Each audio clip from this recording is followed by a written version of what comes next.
Primer libro de Samuel, capítulo 16, versículos del 14 al 23. Nos dice la Escritura: el espíritu de Jehová se apartó de Saúl y le atormentaba un espíritu malo de parte de Jehová.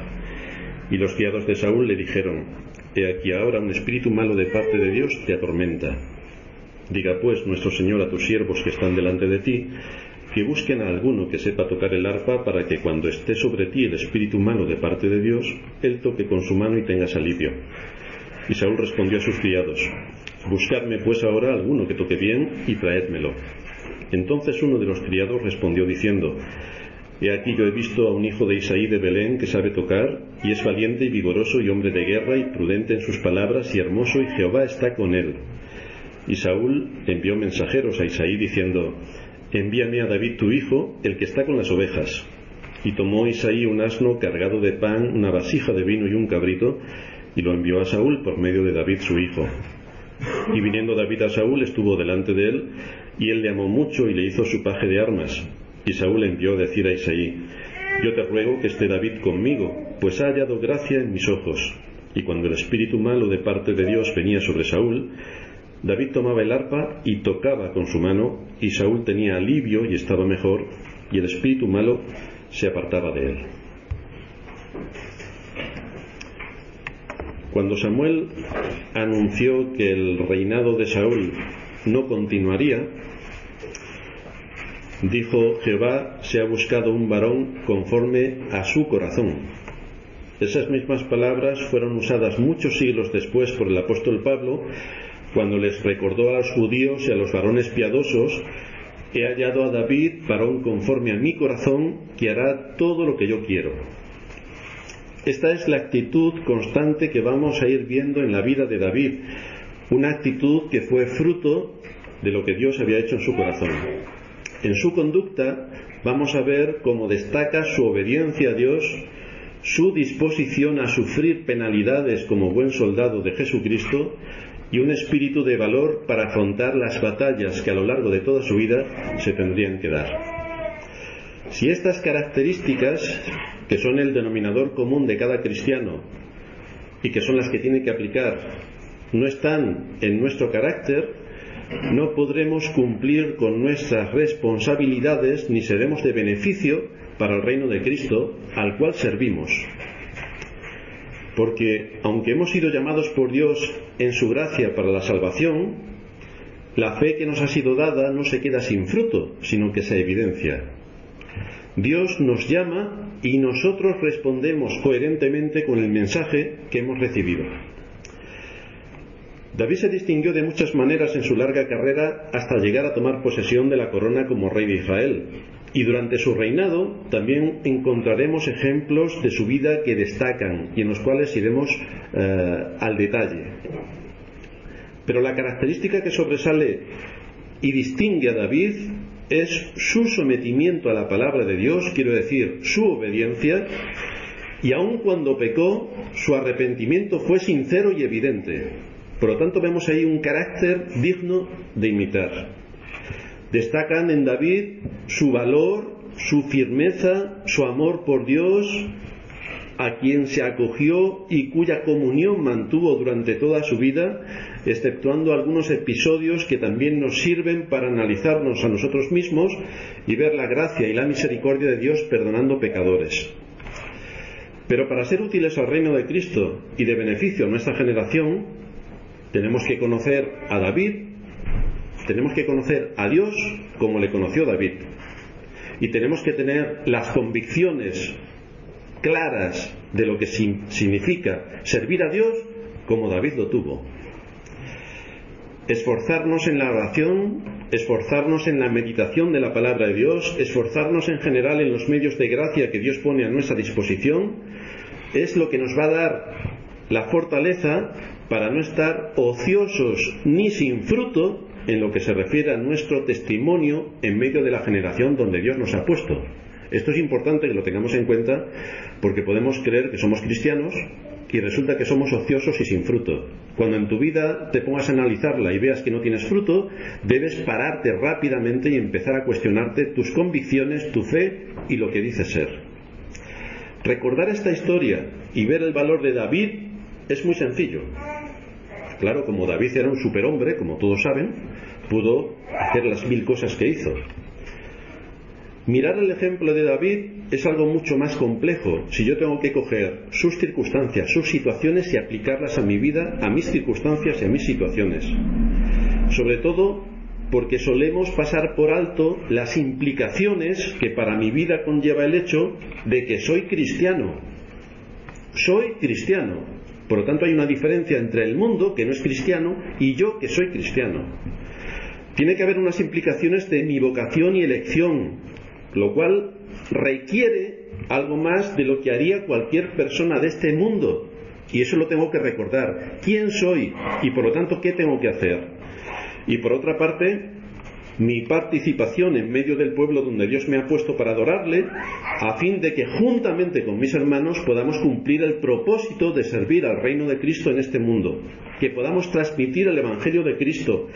Y esto requiere 3 palabras que últimamente estamos repitiendo: valor, esfuerzo y sacrificio. Y si esto no está en tu carácter, no puedes hacer nada. Tienes que parar y empezar a pensar.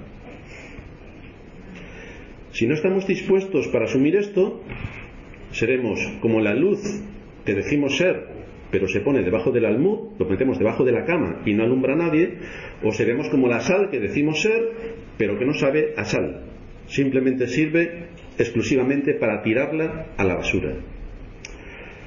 Algunas personas son fantásticas para hablar y hablar, y uno les oye hablando y se queda con la boca abierta de tantas cosas como están diciendo.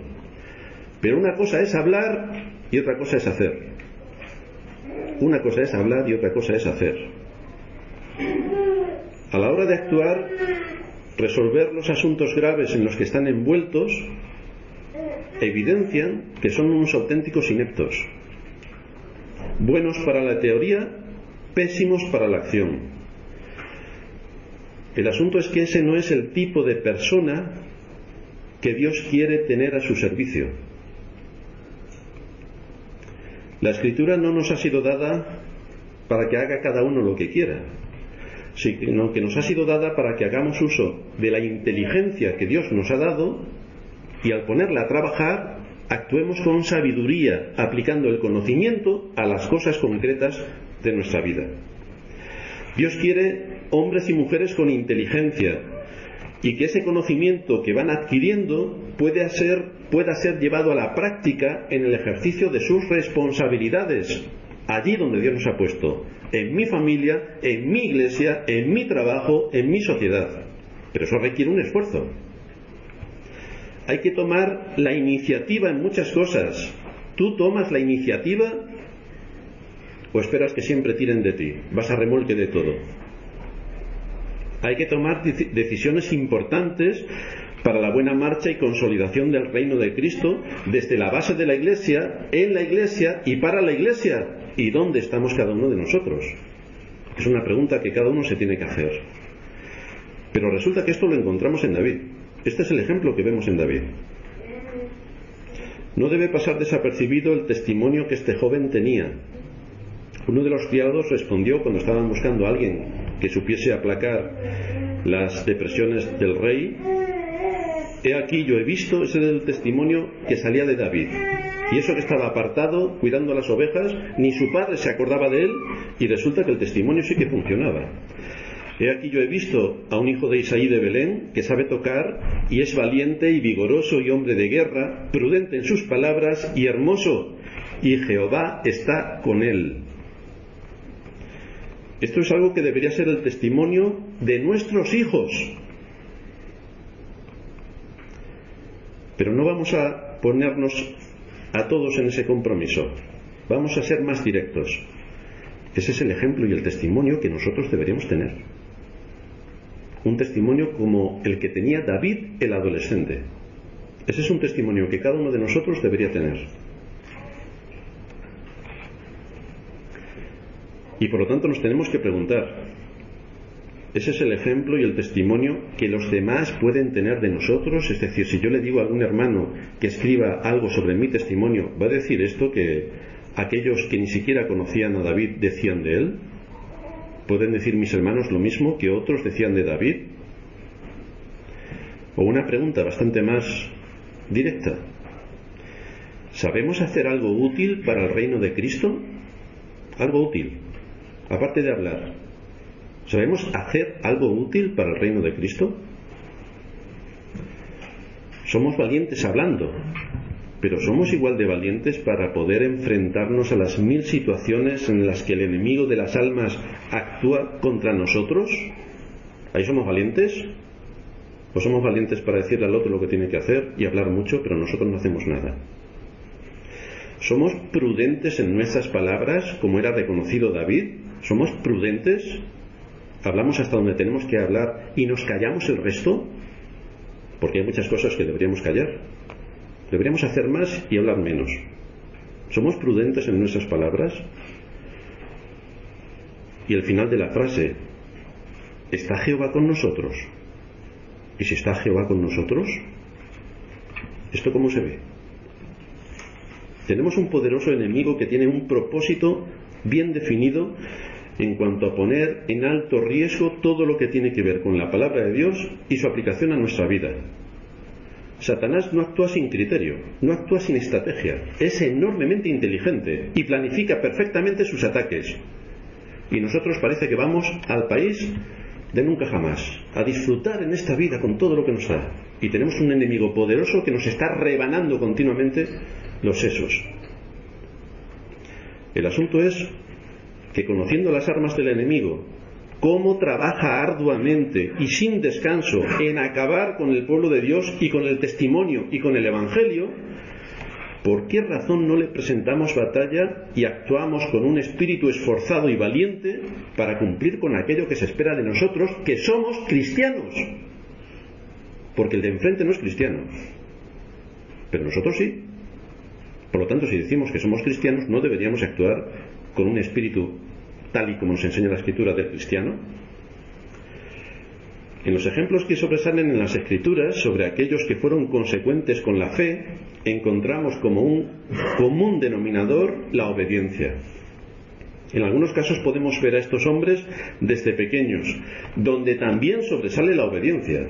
La obediencia. Encontramos a nuestros jóvenes que muchas veces se ponen a discutir con sus padres porque ellos creen que llevan razón en lo que dicen, y desde luego se les da fenomenal hacerse las víctimas. El problema mayor que tienen es que no han entendido el concepto de obediencia. Es decir, los padres ordenan, los hijos obedecen. Es bastante sencillo. David lo entendió perfectamente. Y esto tuvo numerosos frutos en su vida.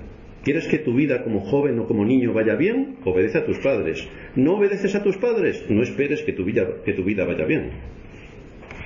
El mayor ejemplo, desde luego, que tenemos en este aspecto es el de nuestro Señor Jesucristo cuando era niño y cuando era joven. ¿Vosotros creéis que el Dios creador tendría que obedecer a unos padres pecadores? Pues les obedeció. Lo que encontramos en las Escrituras es que en referencia a sus padres, nuestro Señor Jesucristo tuvo una obediencia constante, no esporádica, no cuando le venía bien, no cuando le interesaba, no cuando hacían su voluntad, no. Tuvo obediencia continua a sus padres, y este fue el elemento dominante en su vida. El Señor consideraba que esa familia es la que Dios había puesto para que bajo sus directrices pudiera crecer y formarse como uno más de nosotros. Desde luego, ni José ni María eran el tipo de padres sobresalientes en cultura. No habían estudiado en Oxford ni en Cambridge, no eran iluminados. Era de la gente más baja socialmente. Tampoco parece que tuvieran un bagaje para que de ellos pudiera el Señor recibir la formación especial que iba a precisar para el ministerio que tendría que llevar a cabo en el futuro, cuando cumplió los 30 años. No, de sus padres no pudo recibir ningún tipo de formación a ese respecto.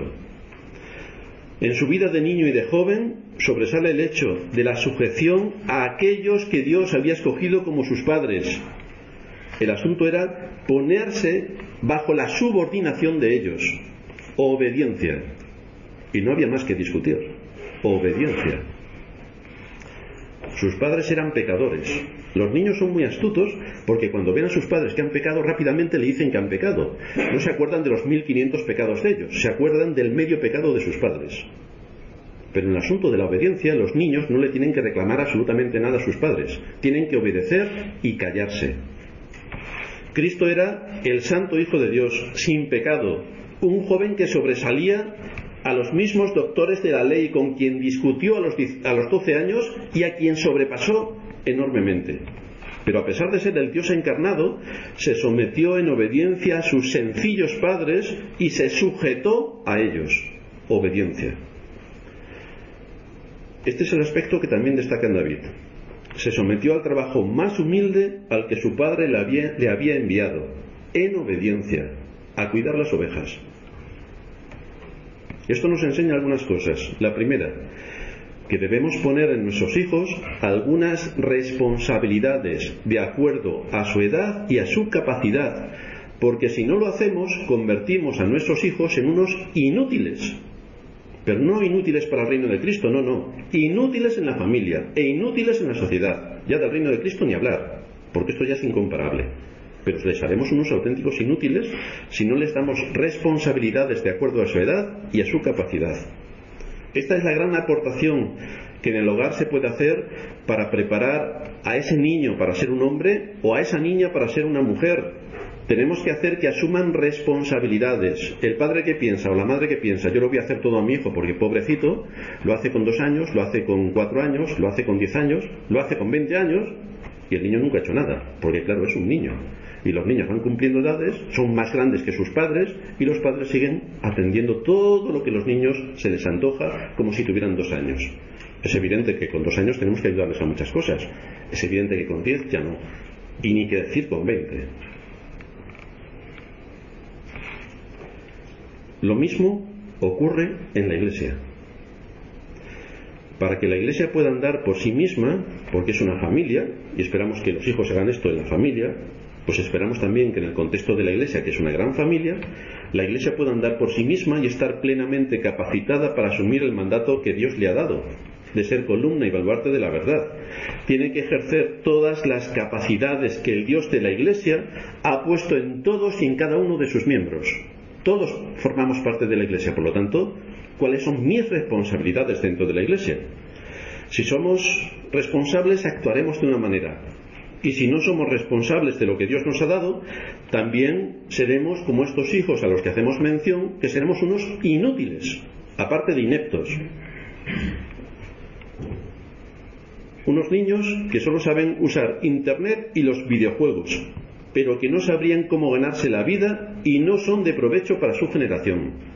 Esto también puede ocurrir en la Iglesia. Que los hermanos, hermanas estén en otras historias y no sean útiles para la generación donde Dios los ha puesto. Qué bonito es Internet, y nos pasamos en Internet todo el día. Eso sí, escuchamos predicaciones, claro, y eso me da la excusa para no hacer nada de lo que tengo que hacer en mis responsabilidades para el reino de Cristo, donde Dios me ha puesto, en mi Iglesia.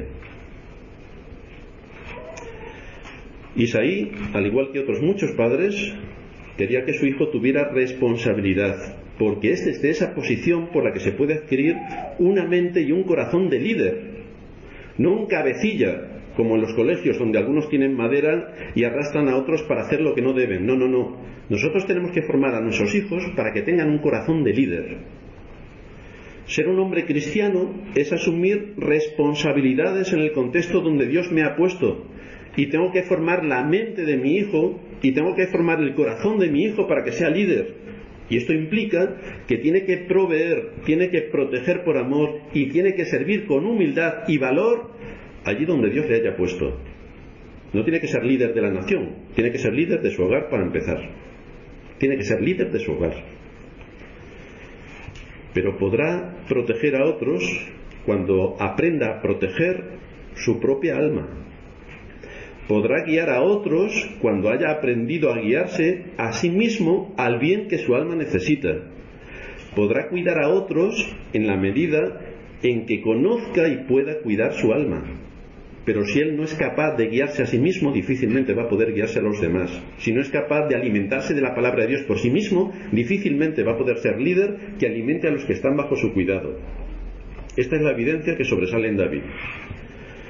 ¿Cómo puede David proteger a otros si no protege su rebaño?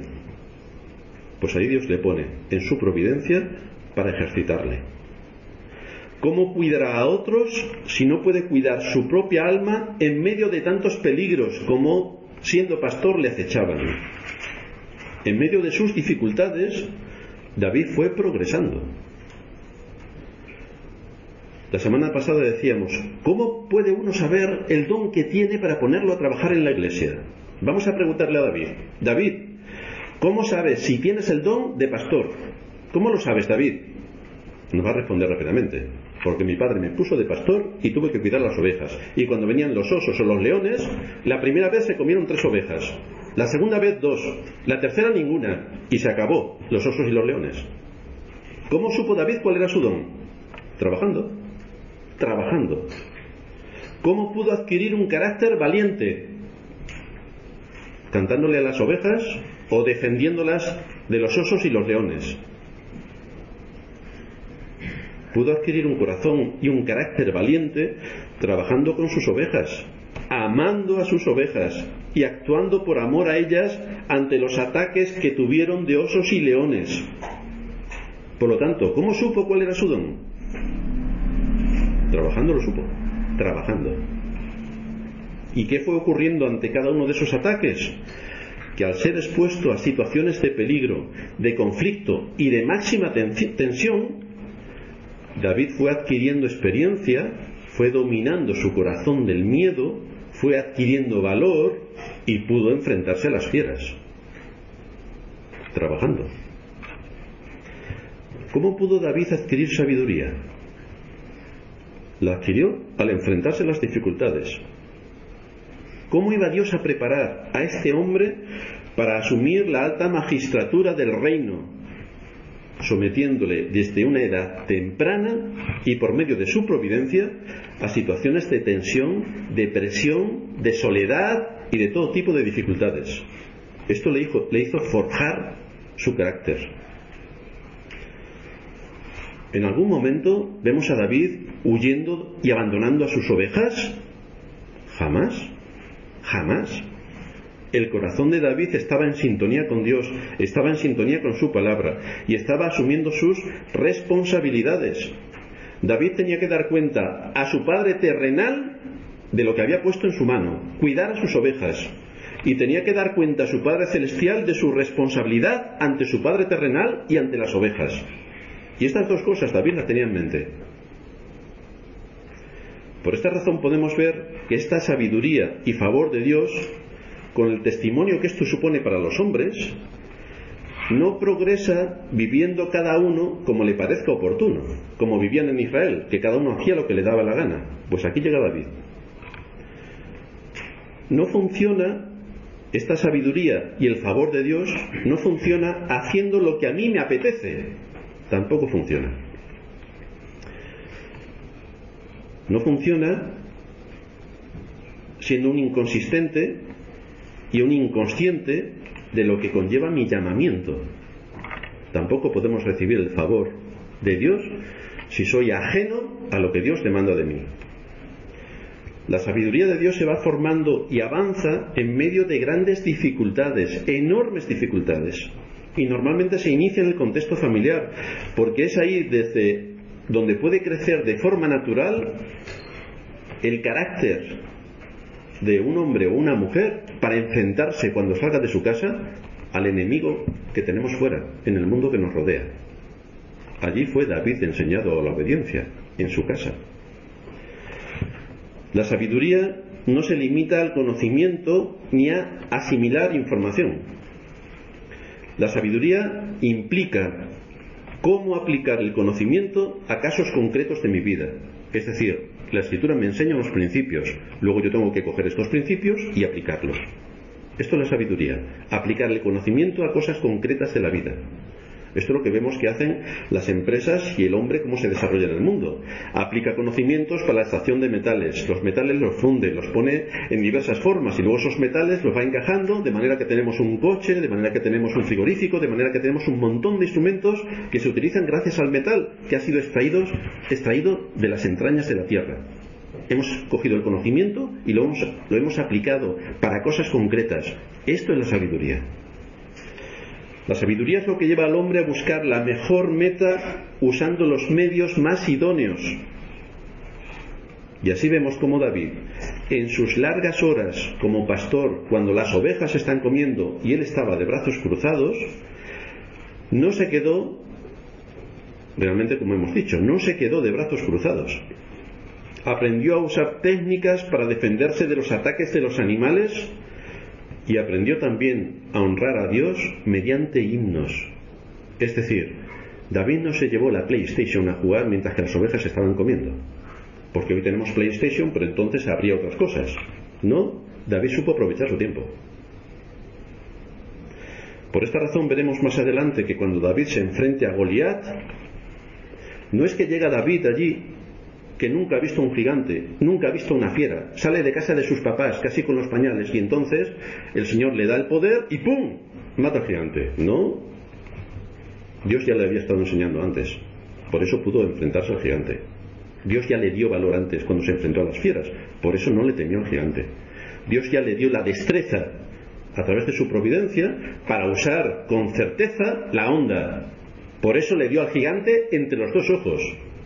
Pero eso no ocurrió por casualidad. Muchos se enfrentan al mundo, muchos de los que salen en las iglesias dicen, me voy a tal sitio por fe. Eso es tentar a Dios, y eso es un pecado gravísimo. Nosotros tenemos que planificar, tenemos que organizar, tenemos que equipar y tenemos que tener los recursos, y entonces vamos. Pero no es por fe por lo que vamos. La fe nos hace falta, pero no es lo único que necesitamos a la hora de trabajar. Dios le había puesto en un contexto para que se ejercitase y para que conociese situaciones concretas, difíciles y de tensión, y que por eso obtuviera provecho. Esto es la sabiduría que Dios imparte a los hombres. David no solamente fue firme en la defensa de sus ovejas, sino que también fue creativo a la hora de inventar instrumentos musicales, tal y como nos describe en muchos textos las Escrituras. Instrumentos que sirvieron a Israel para la adoración a Dios durante siglos. Los inventó David.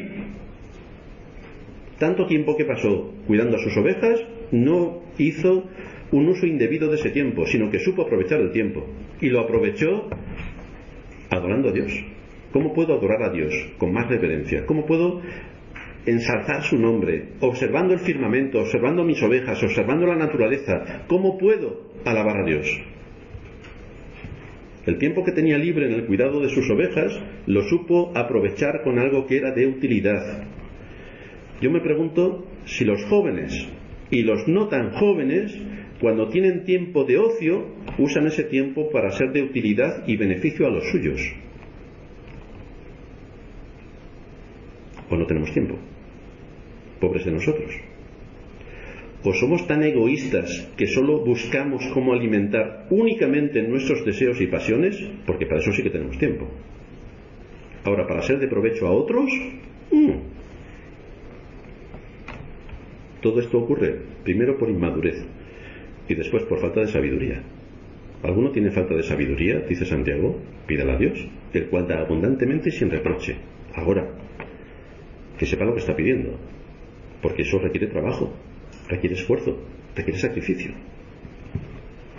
Es entonces cuando la persona en cuestión empieza a trabajar y no se mueve por sus gustos, por sus caprichos, para centrar todo en su persona y hablar de mí, de mí, de mí, y hago una exposición increíble de mí. Ya, ¿y el otro? Porque estamos para servir a nuestros semejantes, sirviendo al reino de Cristo de esta manera. Pero si yo solamente hablo de mí, de mis cosas y de todo lo que a mí me ocurre, no puedo tener un pecado mayor de egoísmo, y entonces lo tengo que tratar convenientemente. La sabiduría nos guía para alcanzar la voluntad de Dios. Trata de proveer, de proteger y de hacerlo todo por amor, con un espíritu de sacrificio. Esto debería hacernos reflexionar para que luego sepamos la razón de por qué David tenía buen testimonio y por qué era estimado por gente que ni él conocía. Y por esta misma razón pudo ser, porque aplicó la sabiduría y estuvo haciendo lo que debía hacer, pudo ser reconocido como un gran hombre, útil a su familia y útil a su reino. Y estamos hablando de un adolescente. Ya ni que decir tiene los que hemos pasado de los 25. Aquí es cuando entra al servicio de la corona.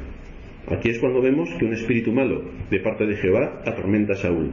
Es lo que podríamos esperar cuando alguien desobedece a Dios.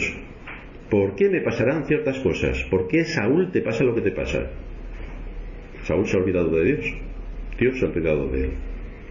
Dios abandona a los hombres a seguir en sus caminos y entonces reciben el fruto amargo de su conducta. Todos sabemos cómo la música, hay un dicho popular que amansa a las fieras. La música es buena para calmar el estado del hombre. El hecho de que los siervos de Saúl conocieran a David demuestra que ya tenía cierta reputación de músico. Tocaba el arpa, un trabajo en el que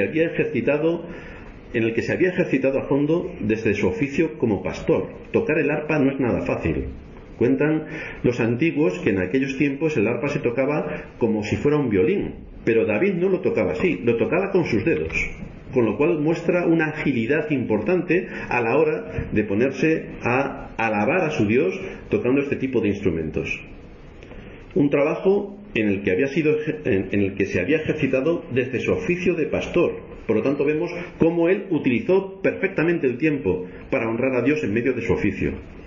Dios no solo le formó providencialmente para afrontar enemigos poderosos como osos o leones siendo un adolescente, sino también le dio un espíritu sensible para la música, un espíritu sensible en la adoración. Y las dos cosas fueron trabajadas a fondo por David. Defendió con valor a sus ovejas de los ataques de las fieras y tuvo un corazón sensible a todo lo que Dios en la creación le estaba mostrando, su agradecimiento a Dios por todo lo que le envolvía.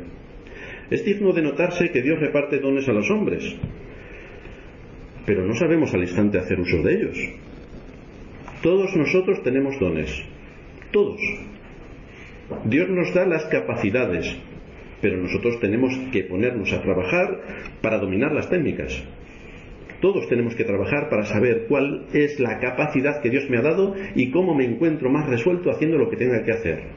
Tenemos músicos, tenemos ingenieros, tenemos matemáticos, tenemos astronautas, tenemos maestros, tenemos pastores, tenemos siervos, tenemos de todo en el mundo.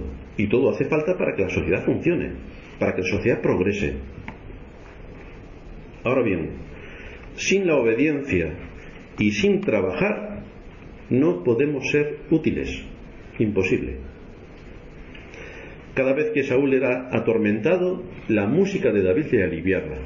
Así que el trabajo que él hizo desde su puesto de pastor, en los tiempos libres que tenía, donde adquirió destreza para la música, sirvieron para que pudiera entrar en la corte real.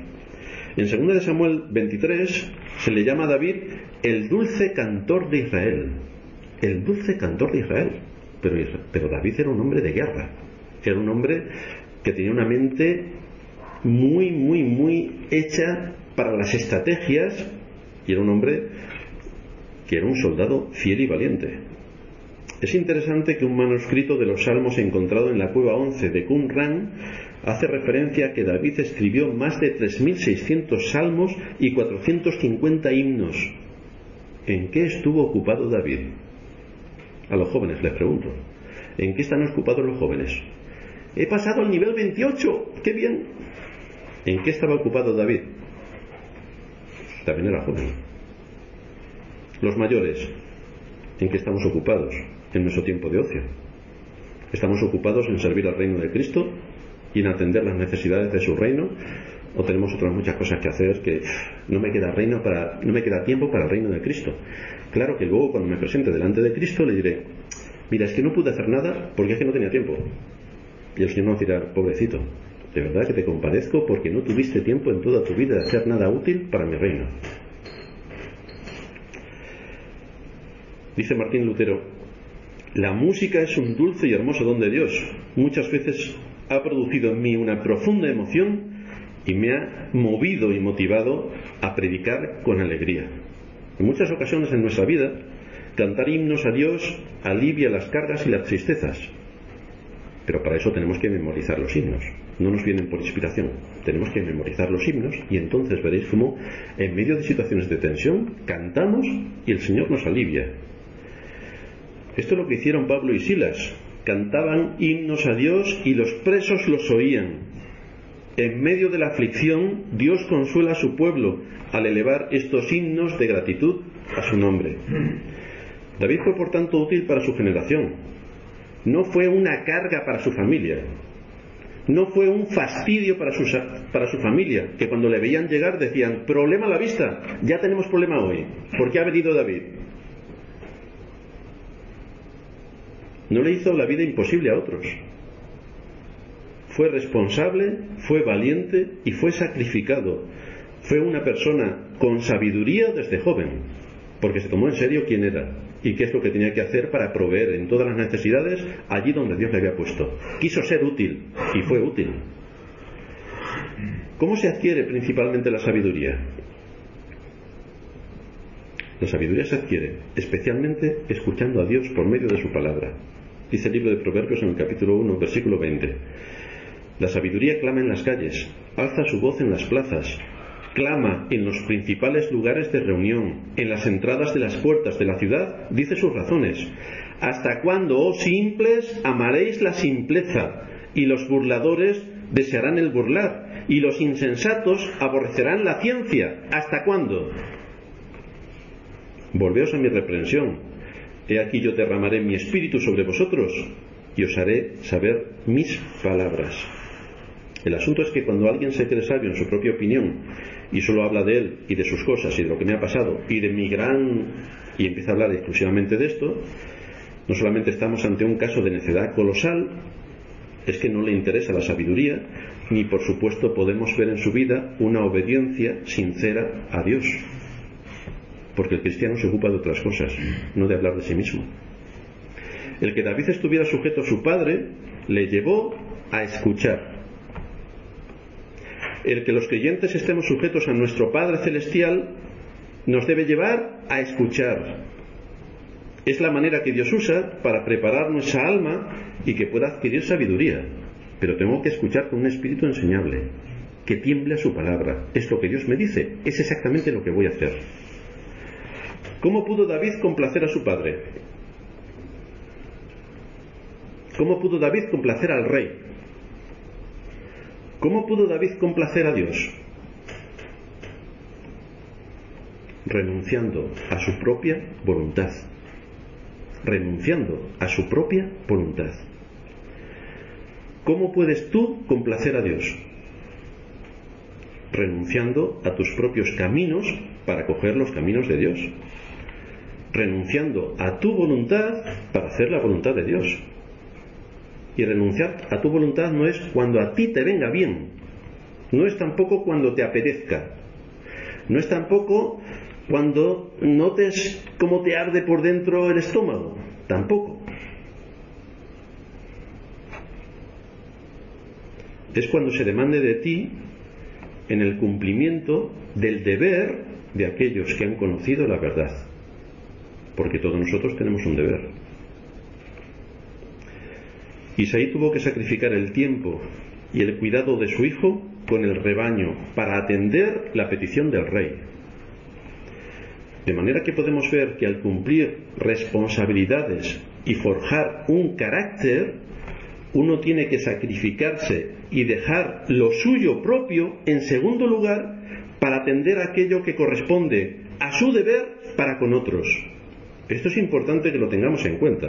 Repito, podemos ver que al cumplir responsabilidades y forjar un carácter, uno tiene que sacrificarse y dejar lo suyo en segundo lugar para atender aquello que corresponde a su deber que ha asumido para con otros.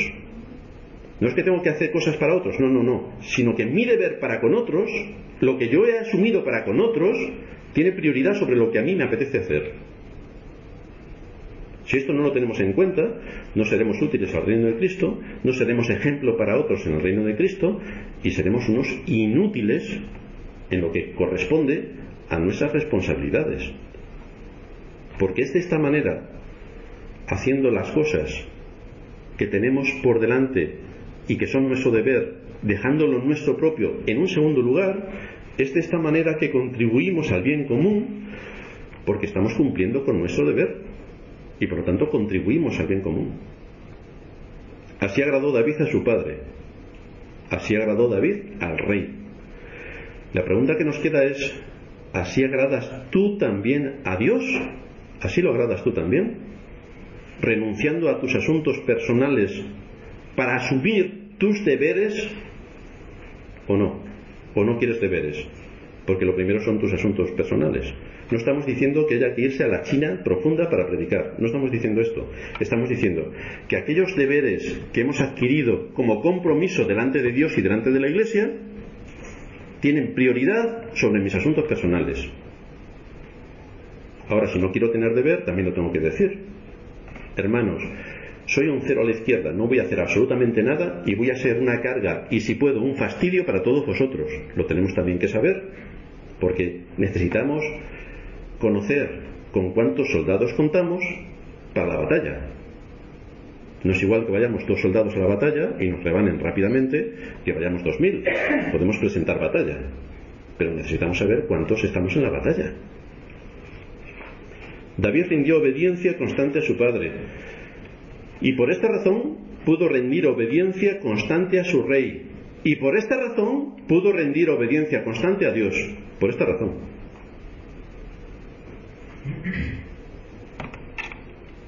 Su carácter fue siendo formado por la obediencia, por oír y por actuar. Asumió su deber y cumplió su deber. Cuando su padre le envió a cuidar las ovejas, no dijo: oye, me he levantado hoy fatal, he pasado una noche horrible, ahí se quedan las ovejas. ¿No? ¿Cuál era su deber? ¿Cuidar las ovejas? Hay que cuidar las ovejas. Cuando se acercaba un oso o un lobo no, un león, qué miedo me dan los leones, adiós. ¿No? David estuvo al pie del cañón defendiendo a sus ovejas de las amenazas. Lamentablemente nos encontramos en las filas cristianas que el carácter no es formado por la obediencia, porque en general en las filas cristianas no se quiere oír, con el propósito de no tener que actuar. Cuanto más suave sea el sermón, mejor. Cuanto más nos diga lo bueno que somos, mejor, porque como somos tan buenos, no tenemos por qué hacer nada. De manera que podemos encontrar cómo desde la responsabilidad que cada uno tiene en su familia, hay patrones de conducta que se están implantando en la mente de los niños y en la mente de los adultos. Y esto luego se extiende al mundo en el que vivimos y afectan a la Iglesia y afectan a la sociedad. Todo por lo que ha ocurrido en el seno familiar. Un hombre tiene que ser formado como David, tiene que tener el corazón y la mente de un líder, debe estar dispuesto a asumir sacrificios. Y sacrificios no es hacer lo que a mí me dé la gana, es asumir sacrificios, a renunciar a sus propias aspiraciones personales, a fin de buscar el bien de aquellos a quienes debe ayudar. Esto es lo que marca el corazón de un líder. Lo demás es un inepto. David estuvo siempre fuera de las multitudes, estuvo siempre fuera del bullicio de la ciudad, pero fue en la soledad de su oficio como pastor a través del cual aprendió no a confiar en personas, sino a confiar en Dios. Y ahí centró su mente y sus objetivos. En los campos de Belén libró en multitud de ocasiones a su rebaño de las fieras, y de esta forma tan sencilla, con las grandes amenazas que vinieron sobre él, aprendió el significado de la vida, de cómo defender a aquello que había sido puesto bajo su responsabilidad ante los enormes peligros que le acechaban. La pregunta final que nos queda es: ¿actuarás como hizo David, obedeciendo a Dios en todos sus caminos, poniendo tus cosas en segundo lugar y sirviendo al reino de Cristo en aquello que es tu deber? Esa es una pregunta que cada uno se debe contestar. Estamos a finales de año casi. Empieza un nuevo año. ¿Qué vamos a hacer? ¿Qué vamos a hacer? Vamos a terminar el